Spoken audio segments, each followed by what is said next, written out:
I know that Facebook has said in the past that it's their position as a private company, you're not subject to the First Amendment. I assume that hasn't changed. Is that right? That's correct, Senator. But the United States government is subject to the First Amendment. I think we can probably all agree on. Hopefully we can. Hopefully that's still true in this country. Is it appropriate for Facebook to work with the United States government to avoid the First Amendment, help the U.S. government avoid the First Amendment? Senator, we do think it is sometimes appropriate to be in contact with government and with government organizations. To help them avoid the First Amendment? Senator, I'm not sure what specifically you're referring to. Well, let me ask you this. Do you think it's appropriate to work with the United States government to target private individual speech that is constitutionally protected? Senator, I'm not aware of that. Well, let me educate you. On July 16th, 2021, an employee at Facebook wrote to the Department of Health and Human Services saying, and I quote, "I know our teams met today to better understand the scope of what the White House expects from us on misinformation going forward."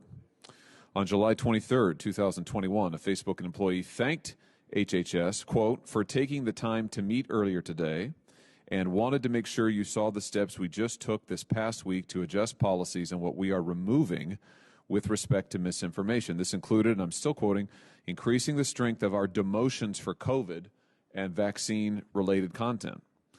On April 7th, 2021, a Facebook employee thanked the CDC for responding to misinformation queries, and I quote, "We'll get moving now to be able to remove all but that one claim as soon as the announcement and authorization happens." On July 28th of this year, a Facebook employee reached out to CDC about, quote, "doing a monthly misinfo debunking meeting." The CD responded, "Yes, we would love to do that." I'm sure they would. On July 20th, 2021, Clark Humphrey at the White House, who's digital director of the COVID-19 response team, emailed Dave Sumner at your company, among others, asking any way we can get this pulled down and cited a specific Instagram account. Within 46 seconds, your company responded and said, "Yep, on it." That sounds like what in the law we call a pattern and practice of meeting, coordinating, and colluding with the United States government to target particular speech that no one in any of these emails alleges is incitement, which would not be constitutionally protected.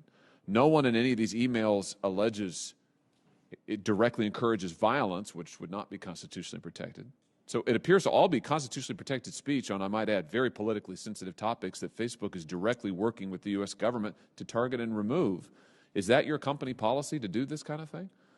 Senator, we were quite public about our cooperation with health organizations during the unprecedented time of COVID.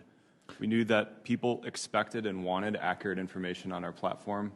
We had conversations with the CDC, with the World Health Organization, and with other public health organizations, not just in the U.S., but abroad, in order to understand how to help make sure that folks weren't getting information that could cause imminent harm. Fair enough. So you're saying that this was, in fact, company policy to have these kinds of meetings with HHS, with the CDC, with the White House directly, that you did engage in this behavior, and you think that it was entirely fine. Is that your testimony? Senator, I do believe it's appropriate for companies like ours to be in consultation with public health organizations and with government. And you can confirm that things like taking down a private Instagram account and adjusting your policies at the behest of the White House, and putting into place misinformation policies at the behest of CDC, that those things you think are appropriate. This was company policy to do so. Is that fair to say? Senator, I'm not familiar with the Instagram account specifically that you're referencing, but we do know that people expected and hoped from the platforms that we would help them get accurate information about COVID during the unprecedented time, especially at the beginning. Well, isn't there a difference between you as a platform putting forward information and censoring your users at the behest of the White House, the administration more broadly, and the CDC? Isn't there a distinction there? We specifically wanted to work with public health experts to understand the relationship between information and behavior. And so we did consult with the CDC, the World Health Organization, and others to understand how the platform policies we built were affecting public health. Well, you didn't just consult with them to understand how they affected public health. You actually censored on their behalf. I mean, you took these emails. I'm just quoting from a sample of them, which, by the way, have been disclosed in litigation. These emails show that you took censorship steps. You took down accounts. You planned misinformation policies. You adjusted your policies at the behest of the United States government. I mean, that's not just some theoretical thing. That's actually targeting your users' speech. But I appreciate your forthrightness, by the way. But you're saying you think that's fine, and that was your policy. Senator, we've been public about our policies on COVID misinformation specifically, as well as on misinformation generally. And so you think you're not concerned about any of this? Nothing that I just read to you, you're not concerned about it at all?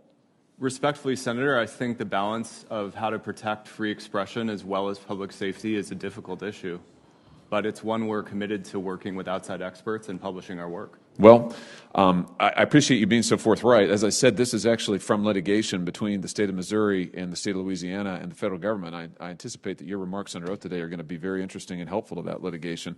I'll just say this. My view is that the United States government is bound by the First Amendment. They cannot encourage or coerce or incite or collude with a private party to get around the First Amendment. But you've just said to me today that that's basically what they did, that you coordinated with them repeatedly over a pattern of months and years to adjust and target your speech policies for protected speech at the behest of the United States government. I have to tell you, I've got a big problem with that, and I think all your users should too. Thank you, Mr. Chairman.